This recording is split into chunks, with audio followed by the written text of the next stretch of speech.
Aspen Waite Radio. Paul Waite.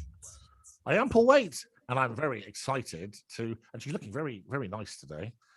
Mel Curtis. Hi, Mel. Hello, how are you? Can you hear me? Well, yes, it'd be probably a bit of a poor show if we couldn't, really, wouldn't it? So you're looking very healthy. I'm looking very healthy. So Mel's had a bit of a tough time recently, so it's always very gratifying to see her at the top of her game. So you look like you could be selling soap or something. Which is what I do, actually. I do. Well, no, exactly. So anyway, as I said, great human story, I think, and a great story of how someone with courage and passion and intelligence can pretty much achieve whatever they want to, as long as their will is strong, like yours is.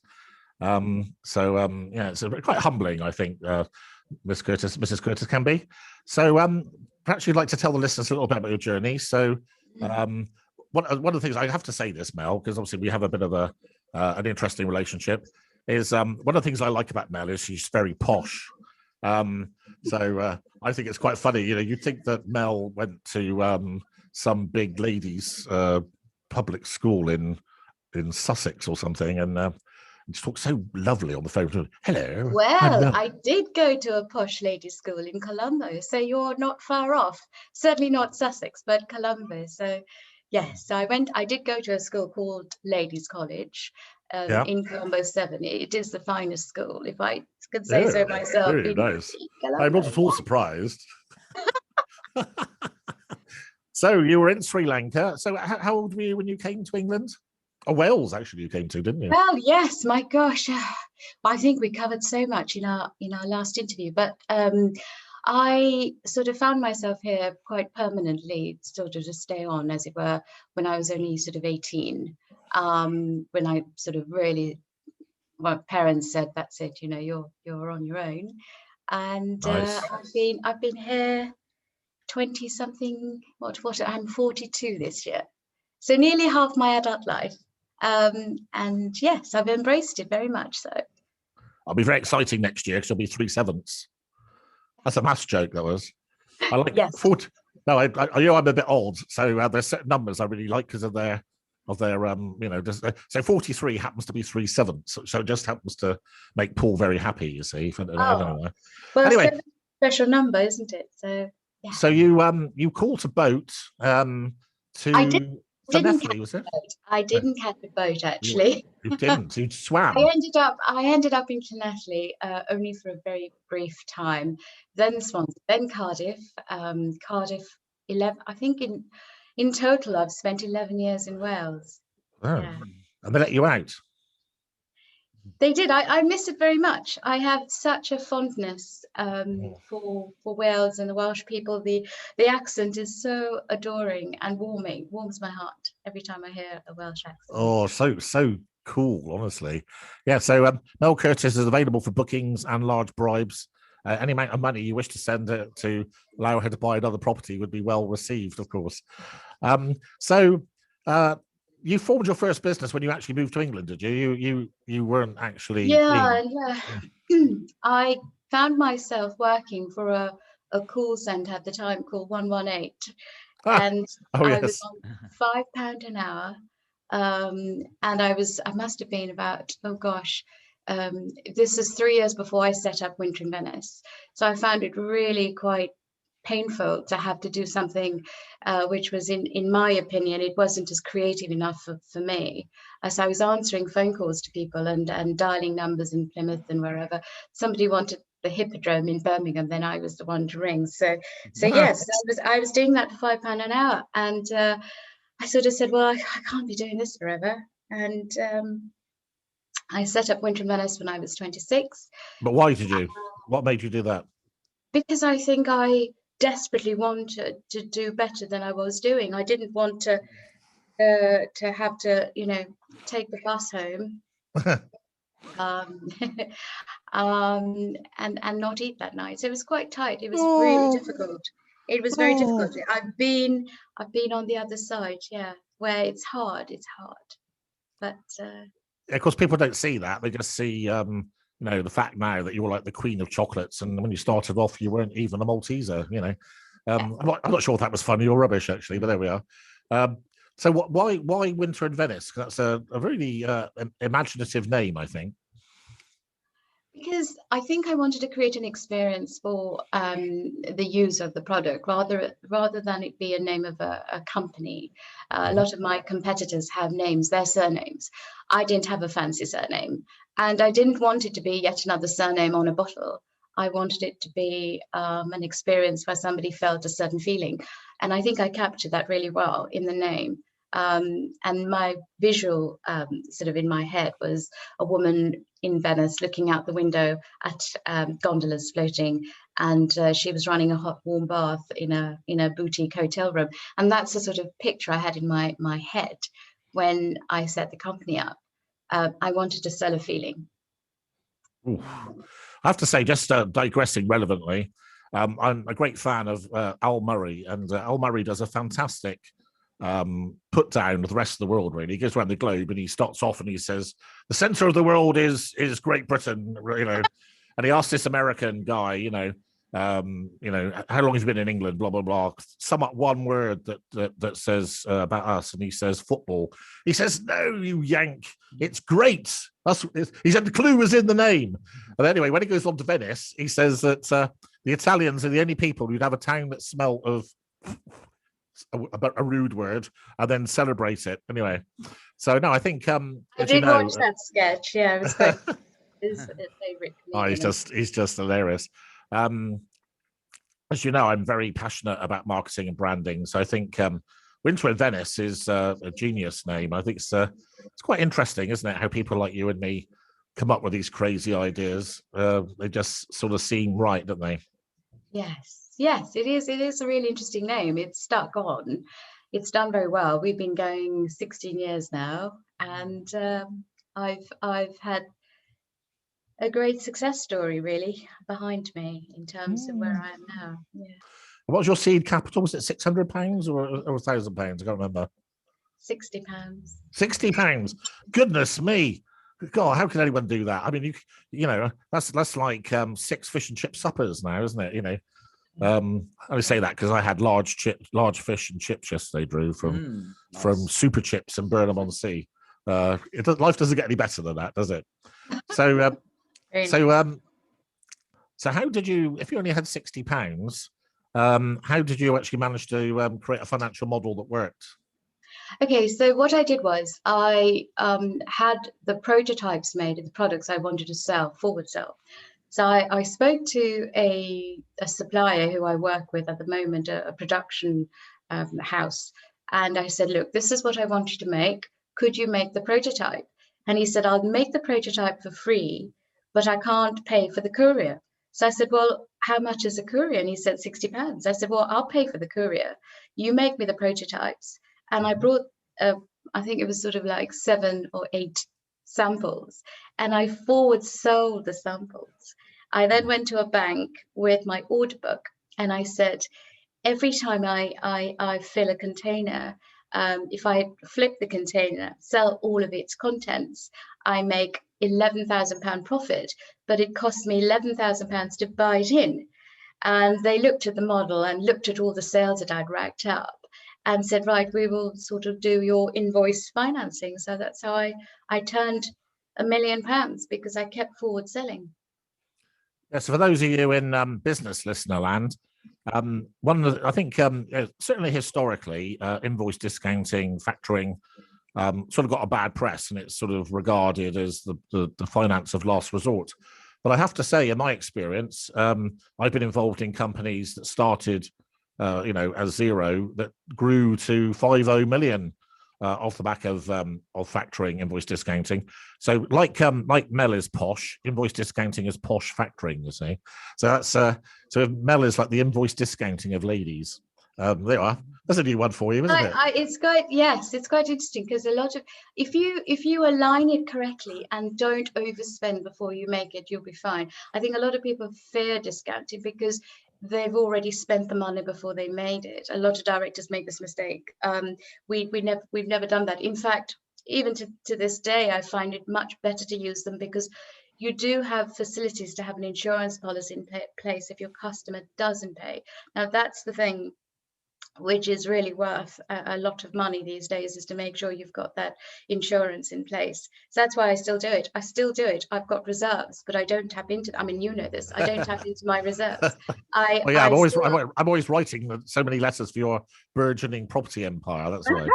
I use the bank's money because it's the cheapest way to do it. It's the cheapest way. It's the safest way, and especially now when interest rates are so low, you'll also find that with certain types of companies, they give you an insurance policy on the invoice. If the customer doesn't pay, you get paid 90% of that invoice. Yeah, well, up to yeah. Anyway, depends on the customer strength, obviously. Exactly. So tell our listeners a little bit about your business, not about how it is now, because we want to talk about how brilliantly you've adapted to coronavirus pandemic. So talk about the sort of base products, where they're made, all this sort of thing. We have 3 factories out in Xiamen in China. We have 300 componentry suppliers. We have 2 factories out in Turkey, and we manage the production out there. It really depends on who's buying what. Some of my American customers will buy directly from Turkey. Some of my British and European customers would buy from the factories in Xiamen. I have an office out there as well, a team. And it's a great combination because we get to run a 24-hour operation. I have to say, if you go on, so the website is www.winterinvenice. Correct. Yes, winterinvenice.co.uk. So, as you would expect, it's quite a striking website. Makes an impact. So I think for those of you wanting tips, I think visual impact is extremely important. So when someone first logs onto a website, I think their first impression is extremely important. So Mel has a great ability to make everything look nice. I think that'd be something I would say. Thank you. Yes, I think visually, you just need to always make sure that you're appeasing your customer, and certainly always think about what you might want to buy and how you might feel when you see it. And so that's how I always design my products, because I want to be able to say, oh, I'll buy that. And that's the inspiration. As long as you're making something that you would want to buy, then you're on the right track. So one of the features of our live guest session on a Monday is each of our guests will pick 3 songs. So Mel's picked 3 today. How important is music to you, Mel? Is it important to you in your life, do you think? Very much. I think music sets the mood for everything. And I've grown up listening to music. I love it very much. Like you, I'm a big 80s, 70s, 80s. Hey, come on. 90s fan. don't pigeonhole me as that. Come on. I'm too cool. You are, of course. I'm probably more old-fashioned than you any day. I feel older than you anyway. So yeah, I'm going to buy you a handbag for you to dance around at Christmas. So anyway, Mel's quite a sentimental sort of person, I would say. So the first track today is "Just the Way You Are" by Billy Joel. So is this song significant to you for any reason, and why did you pick it? I think it's because it reminds me of my father. He loves it. He loves that song. Yeah. And of course, you get on with your father quite well now, don't you? If you don't mind me saying so. Yes, he's in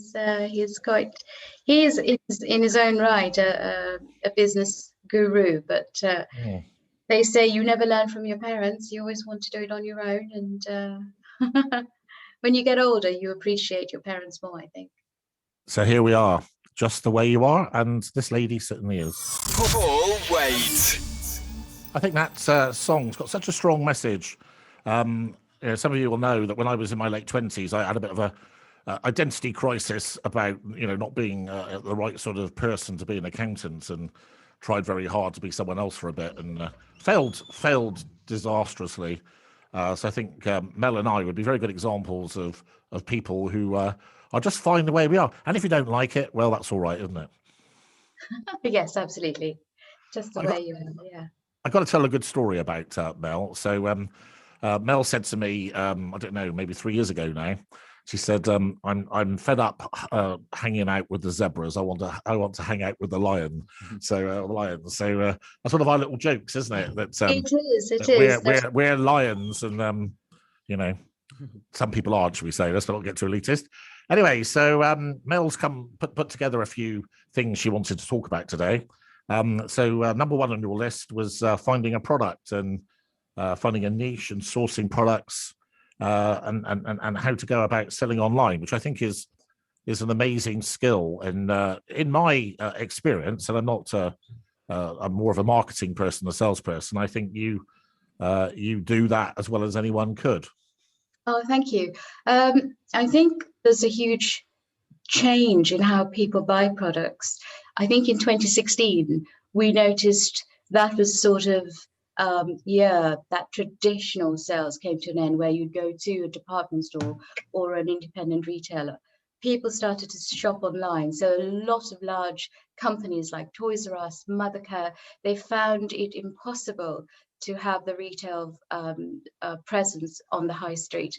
And you could see on the high street that the shops are sort of disappearing and people were buying online. They say that 9 out of 10 things now you'll tend to buy online.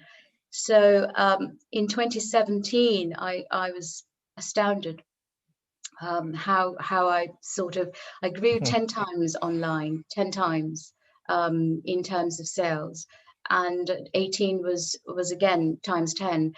So it was quite an extraordinary experience to watch how customers actually buy, and the preferred option is always the easiest option. You don't have to park, you don't have to worry about making sure you've got the right price. You can always cross-reference online, and you often end up buying the cheapest product online. So yeah, it's amazing how the world's turned, isn't it? I mean, I think one of the things that's been exacerbated by the pandemic is the death of the high street. And I think it's going to be quite interesting to see how the high street recovers. Now we're back to some degree of normality. I think it will recover well because people have saved a lot of money. And I think the fun of buying online has actually left to some degree. We're not so fast. In fact, I think I felt very motivated to spend money on the high street so that we were helping businesses out there. Particularly because it is a bit of a social thing, isn't it? Going out into a shop is a big deal now because it's something we haven't done in nearly 2 years. So I think you'll find a revival of the high street to some degree. I mean, there's life on the high street now. I hope you're right. I think as one of the things that we're trying to achieve from great people like you talking about the business on the radio. I think an interesting word that you picked was niche. One of the things obviously one of the things I try to do now as an increasingly old man is pass on my wisdom to younger people. And one of the things I think that often even quite good marketeers, when they're inexperienced, don't really get is you don't need to sell to everyone. If you take the UK as a market, there's 66 million people or whatever. If you had 1/100th of 1%, that's a lot of people. I think that's so. How do you, who's your ideal customer, and how did you identify that? So with me, I think with identifying my customers purely to watch how my competition was selling and who they were selling to. So to answer that first part of that question is finding the niche would be finding something you love to do. And a lot of people have a natural flair towards a particular product or a type of service industry. There's a natural inclination, a natural innate liking towards something. It could be anything, rubber tires, anything. And it's basically finding that product, and then as far as finding the customer base, you then look at how and who your competition is selling to. Are they selling well? Are they selling at the price points you could compete with in terms of better pricing, offering better pricing, and also looking at the areas that clientele isn't being serviced. So whoever your competition isn't selling to, there's an opening and a gap, and whoever your competition is selling to, can you do it better and cheaper. Very good. So how long have you been in business now? 20 years. 20 years. Gosh, really? 16 running my own. 20. Yeah, 16. Yeah, I say yeah. 16 So running my own, but 20 dabbling and in being in business. I mean, I set up my first business when I was 6 years old. I sold I sold little note cards. My father worked as a MD for a printing press, and I used to go after school and then collect these little offcuts of paper, staple them, draw a motif on them, and I was selling them for 2 rupees when I used to go to tennis lessons. I was so good I started taking orders. So I was 6. And I think that just says a lot about the kind of human one is. If you're naturally into industry and anything that really drives you and inspires you to kind of create something and sell something, you're creating something. I think you're creating wealth and you're creating something for someone to use. All my products, one of the wonderful comments I have is everything is reusable. People love what they get, and the catch is they say, how do you do it so price consciously? I mean, you're not overpricing anything, and that's the trick. I don't overprice anything. So yeah, it's affordable. how do you know that? Because people keep telling me, they said, what's wrong with it? What's the catch? And I keep saying that there isn't a catch. Everybody could give you these prices. They choose not to. And this is the reason I won one of the largest contracts in Europe during the pandemic. Everybody was selling hand sanitizers and PPE equipment for 3 times what it should be sold at. And I didn't.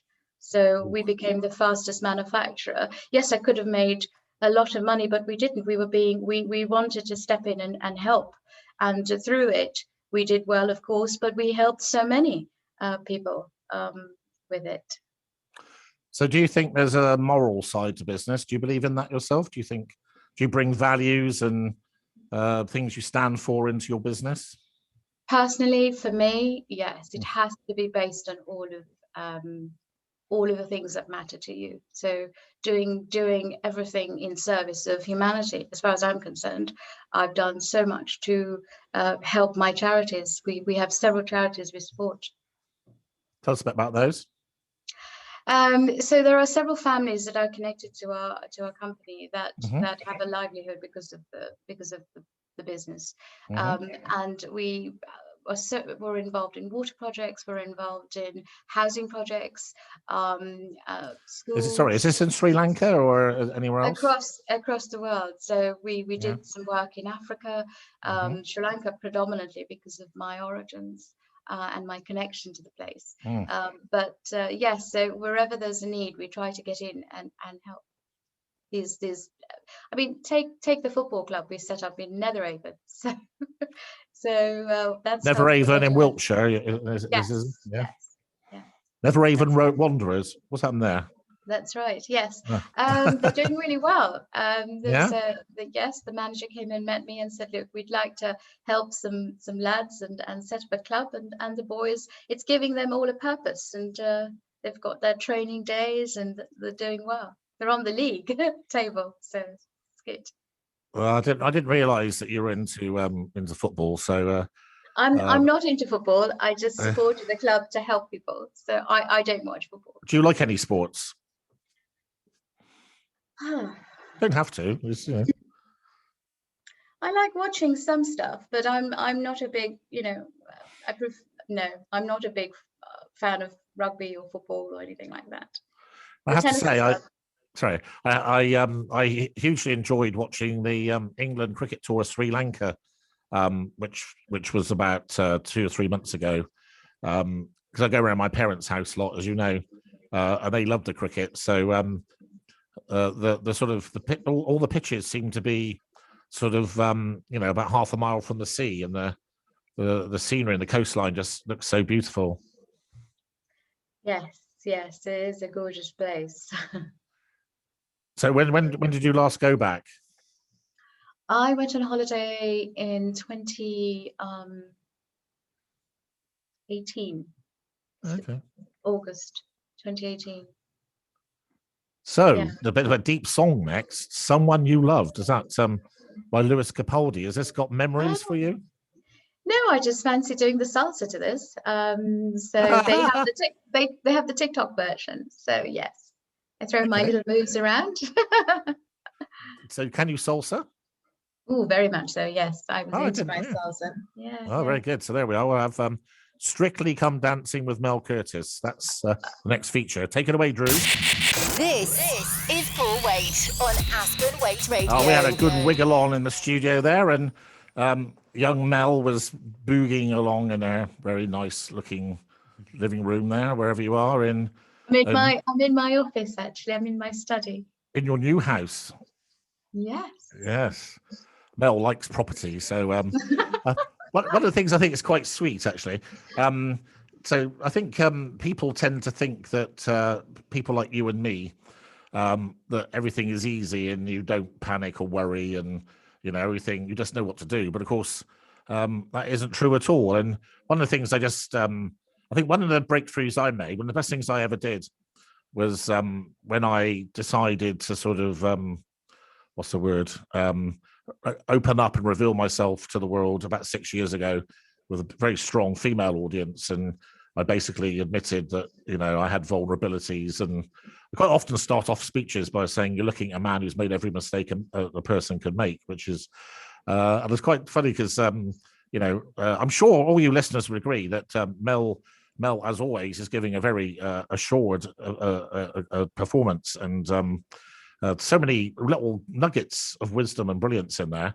And of course, she's sitting there thinking she's not that good, which is actually a human characteristic. But one of the things I think marks out a great person is I think it's very important to be humble and not forget where you came from, and never take things for granted. Just don't assume. One of the things I was very proud of, Mel, I know you were. So I had a bit of a breakthrough last week when I presented the Southwest and Thames Valley Business Awards. And never had so much fan mail in my life. And one particular one, a lady said to me, "I'd love to work with you. You're so normal and you're so funny too." And I just thought that was just really nice, Absolutely, yes. So so many things to talk about. I think we probably just, I think Mel's going to be a repeat guest. I think there's no doubt about that. And of course, as the owner of Aspen Weight Radio, if you ever wanted your own show, then of course it goes without saying, because what could be better than salsa with Curtis? So we'd have outstanding Paul followed by salsa with Mel. So she'd be there like, get a wiggle on your Saturday morning, ladies. Wiggle, wiggle, wiggle, wiggle. Yes, that's one of my favorite songs, actually. Get the wiggle on. But yeah, you're absolutely right about struggles a lot of business people face, and you have to have made all the mistakes to actually be good. So you're right on there. It's what makes any businessman or woman great, is making all those mistakes. Part of the journey. So so I think that probably in terms of so I think in terms of your achievement in building a business with 60 quid seed capital to one of a few million in itself is a great success. But I think probably in terms of recognition, should we say, in terms of how people would see you, I think that what you've done over the last year is is right up there. And as you know, I talk about it a lot on my Friday show.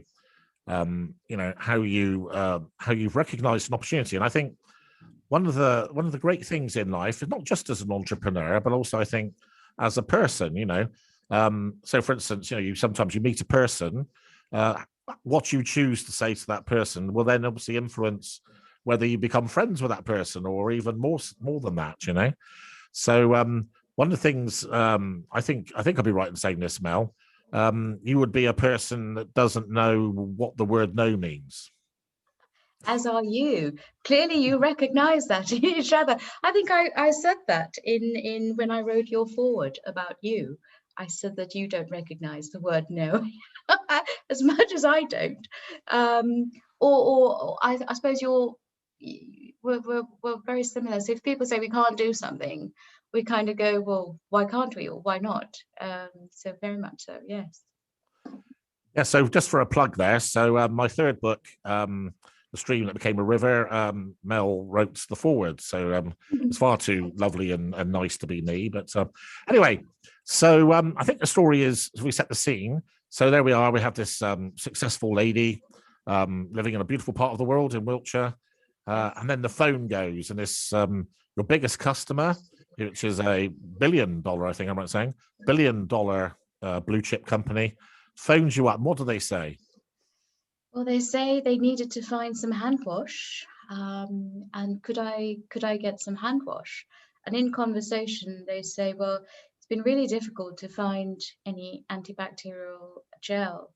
It's very difficult to find good antibacterial gel that actually works, because at the time, there was the gel alcohol percentage was only 60%. So that didn't quite make the grade, and you needed at least a good 70% to kill the virus. So this was just a passing comment. And I was able to put together a supply chain within 2 hours of putting the phone down, saying, let me go and see if I could make it. And within 2 hours, I had the supply chain. We flew in our QC team into the factory. And within days, we were producing vast quantities of this stuff, which was premium. And we had to get all of the testing certificates in place very, very quickly, particularly to prove that we were killing envelope viruses. So coronavirus would be one of them. So we had the certification pretty much, overnight. And yeah, we were pulling 16 trucks on a weekend, millions of pounds worth of stuff, and we didn't overprice anything. Everything was the price that you would pay, if there wasn't a pandemic, which is why we were able to be the fastest in Europe. And you've trebled your turnover, more than. I don't think that's a sense. I did wonder about whether that was right to say that. I nodded. But obviously, it's something that people could see at Company's House anyway. So I don't think it was, betraying anything. And obviously, you've, so again, sort of passing on secrets to listeners. I think one of the things that happens sometimes. So you've got Mel's got a business, a classy business with its own, generating its own products with its strong branding, which is in itself, a successful business. And then basically what you've done is you've bolted on these new products, which would be beautiful adaptation and proacting towards a situation and exploiting it to benefit. So what I found myself doing was I had created these robust protocols within the company, systems and processes that were mapped out, which meant that I could have sold any product, and as long as I used QC protocols, I was able to bring and become a sort of trading hub. And I'm just a trader. I just buy opportune and sell. So it was, I was bringing thermometers, oximeters, face shields. So I do all sorts of products now. And it's just not sticking to one particular type of product. So it's just finding what needs what do we need to sell to, and who wants to buy what, find that and sell it. So do you think this sort of wonderful journey where you have the strength to say yes, is it going to change your business forever, or is it just a short-term thing, do you think? It's changed already. It's actually shown me things I didn't know I could do. I always knew I may be able to do it, but I didn't quite realize, just what I could do at that level of intensity, exhaustion, and do it with a toddler and not the best of health most of the time, but to do it all. And there's an old saying, something's got to give. And I used to often wonder, well, what is that? What's going to give? Because I seem to be managing all the plates. I'm a very good plate spinner. So I thought, well, what's going to give? And of course, as you know now, I'm meant to be winding down a little bit on the health side. It's just overexertion and Just too overwork. old. That's the trouble, isn't Yeah, getting old. it? So I think before we get on to your next song, so bit of a shout out to Mel's son George. Yes. He's obviously going to be a star of the future, and also because I promised I would. So big shout out to the Man of Steel, Tolby baby, Darren Talbot. Whatever you're doing this morning, do it with an increased step, at a big, a spring in your step. Mel's final song today is "Hey, Did You Happen to See the Most Beautiful" by Charlie Rich. So tell us a bit about that. Well, it's the song again. It reminds me of my parents. My father sings it to my mother, so it's one of those things. He's a And lucky father. I have a really dear friend of mine who rings me up around 9:30 in the morning and leaves a voicemail for me. One of my best friends in the whole wide world, and it always cheers me. So I thought, why not? It's such a dear song to me on many levels. That's lovely. Thanks, Drew. Aspen Waite Radio. Full Waite. I think it's so wonderful having a brilliant person like Drew sitting here with me to stop me being incompetent. It was good. We actually trialled the live show last week, and I think you were here, weren't you, Drew? Yep. And I actually did the whole hour within 21 seconds. I thought I must be getting good at this. With no scripting. Obviously, Mel and I are just burbling on with no idea what we're going to say to each other, which is sort of standard in our lives. No, Mel, you really are a star. So we've only got 11 minutes left. So as I say, I think several of my guests that I've invited, I was very conscious that there would be repeat shows because there's so many things we can talk about. So I think today, listeners, if we just take today is introduction to Mel Curtis, just see a little glimpse into the engine. We're seeing the full power of the beautiful limousine as it's going through the Wiltshire countryside in a very serene and classy way. So that was good, wasn't it? Eh? You're so good at descriptions. My goodness, you painted a picture already. I need this woman, Paul. So I think we're just looking at your list. So one of the things I think would be good to talk about in terms of helping other people, because that's what we're trying to do. So you wrote down about general thoughts and stay motivated. So how do you stay motivated? I think I realized very early on that for me, it was all about being free, and free in terms of having my time to do what I wanted, and the financial freedom to feel that I could do whatever I wanted when I wanted. So that is my motivation, is not answering to anybody, not having to turn up anywhere I didn't want to, and having the money to sort of go somewhere and never have to check a price tag. If I liked it, I got it, sort of thing.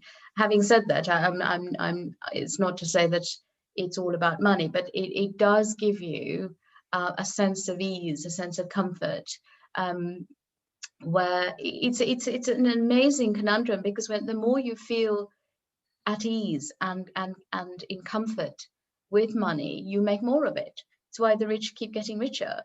There's no sense of exhaustion. You don't make as many mistakes because you're not desperate. Like at one point in my life, I'd make mistakes because that deal needed to happen. That deal needed to come through. So there was a lot of pressure. But when you've built reserves, there's a sense of ease. You pick and choose, and that's sort of what I'm trying to say. You pick and choose, and you make less mistakes. Yeah, I mean, it's interesting. I mean, one of the things I often say to people is having money helps you to make better decisions, and not having money makes it harder. I have to say for myself, as someone very well, probably more so than you in some respects, being the epitome of a self-made man who's never been given anything in his life, I used to have clients who would panic if the bank balance went below, 17 noughts. And I never really understood it. I do now, because I think when you come from a background like mine, ours, I think that the fear of going back to where you came from, if you know what I mean, is actually much worse than at the time when you were going through it, if that makes sense. Yeah, 100% true. Absolutely. And this is why I often find young entrepreneurs, one of the biggest mistakes is overspending, overtrading, spending it before they've made it, or spent it and not really built reserves. So these are some of the fundamental mistakes I see people make, especially young entrepreneurs. People who set out in business, the first thing they do is buy a flashy car, massive lease, Mm.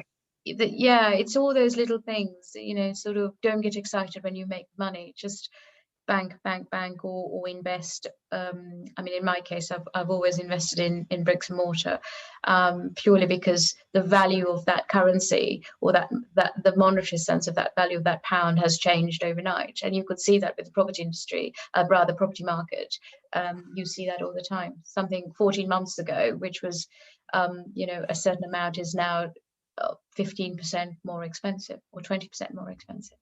Of course, one of the other things you do, which is very, very in keeping again with my own approach, is you're very good at spotting talent and young people that need a bit of a nudge or a cuddle or whatever. Yeah. So tell us a bit about that, and why do you do that? Because I know what it's like not to have somebody in your corner. And I know what it's like to be so scared, wondering if you've made the right choice or the right decision, especially in business.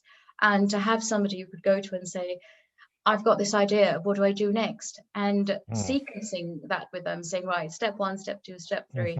I didn't have any of that. I've been the loneliest bunny on the planet for a very long time. But no, true. It is very, flowers and donations, please, to Mel Curtis. As have you been. I mean, when you're an entrepreneur, it's the loneliest place in the world. So it's always so good to help entrepreneurs, particularly the ones who are up and coming, who could do with a little bit of go this way or that way, just a bit of road mapping to get them where they need to go. Because I didn't have that, and certainly you didn't. So it's nice to have that. I just Drew very kindly had put his phone in front of me, so I knew what the time was, and yes. I saw a lovely photo of Drew with Megan, which is rather sweet. So, we've got to finish at 10. I take it. We've got about 4.5 minutes left, sir. Yeah. So what we're going to talk about in the last 4.5 minutes, then, Mel Curtis. What do you want to talk about? Anything in particular? I would sort of wrap up by saying to any entrepreneur that wants to set up a business, think about what makes you feel free.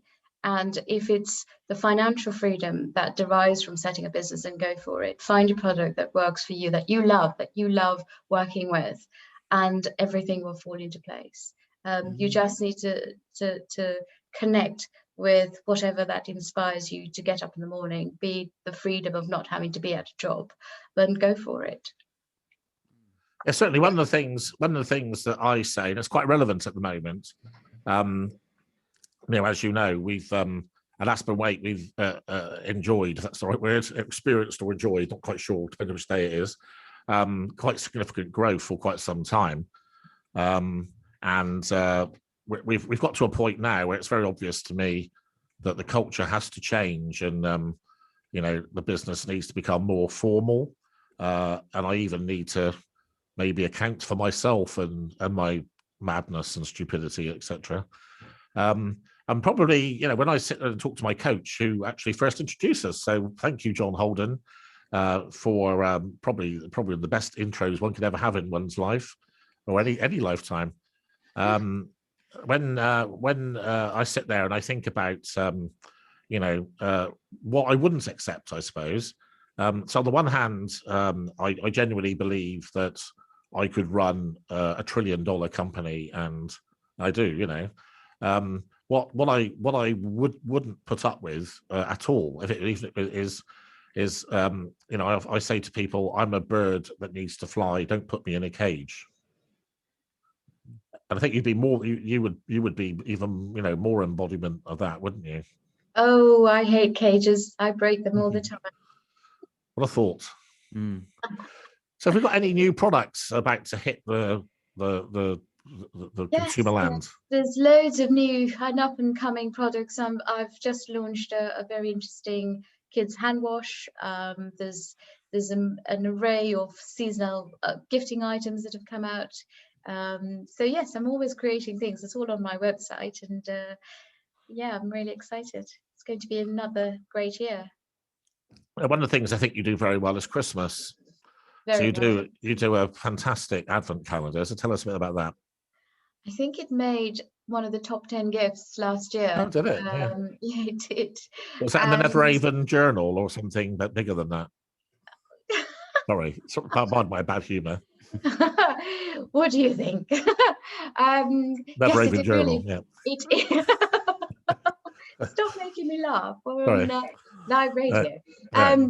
Yes, no, it did really well because it was a reusable advent calendar, and it's a box with little Christmas chalets in them, and in each box you've got a little gift, and of course the box turns into a bauble which you can hang on your tree. So again, reusable aspect of the product. Well, where did all that time go, Mel? It flew by, didn't it? I just want to say as well, Mel, thank you very much for this interview. It's been super inspirational, and listening in yours and Paul's and conversation. Your insight is amazing, and I love what you said about freedom and doing what makes you feel free. And super inspirational. So I know all the listeners out there are going to be super inspired after that chat as well. Is that the new word? Super duper. Super inspired. So Thank you, Drew. So when all of you listening today, when you need to buy your woman, your girlfriend, your lady, your mother, your grandmother, anybody in particular, or even a stranger, go on to Winter in Venice, log on to their fantastic products and buy lots and lots of stuff so that Mel will never be poor again, and she can have lovely fish fingers and mashed potato with baked beans on a Friday after working so hard all week. You're terrible. I know. Anyway, it's been an absolute honour. Couldn't have thought anyone better to do the first show as my live guest. Thanks, Mel. You've been absolutely brilliant. Thank you. Thank you, everyone. Thanks, have a great Drew. week. Talk to you tomorrow. Bye.